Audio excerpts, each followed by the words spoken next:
बिस्मिल्लाहिर्रहमानिर्रहीम। अस्सलाम वालेकुम माय यूट्यूब फैमिली, कैसे हैं आप लोग। उम्मीद करती हूँ आप लोग खैरियत से होंगे।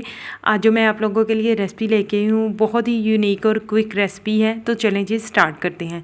सबसे पहले जी मैंने खाने के चम्मच जो हैं वो 4 से 5 खाने के चम्मच जो हैं वो दही ली है।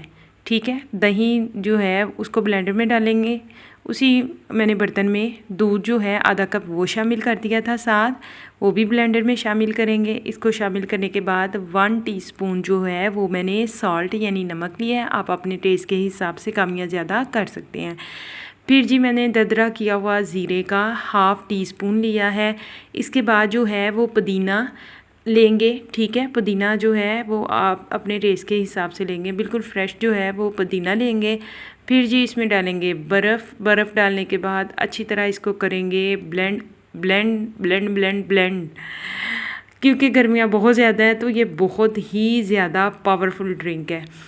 तो ले जी आप इसको सर्व करेंगे एक अच्छी सी ट्रे में। जब मैंने अपनी मदर को सर्व किया तो उन्होंने कहा कि बहुत ही ज़्यादा मज़ेदार है, बहुत ही ज़्यादा मज़ेदार। रियली में आपने कभी नहीं पिया होगा। वीडियो को लाइक कीजिएगा, चैनल को सब्सक्राइब कीजिएगा, शेयर कीजिएगा। वीडियो को कमेंट में मुझे ज़रूर बताया करें कि आपने रेसिपी को ट्राई किया है या नहीं। अल्लाह हाफिज़।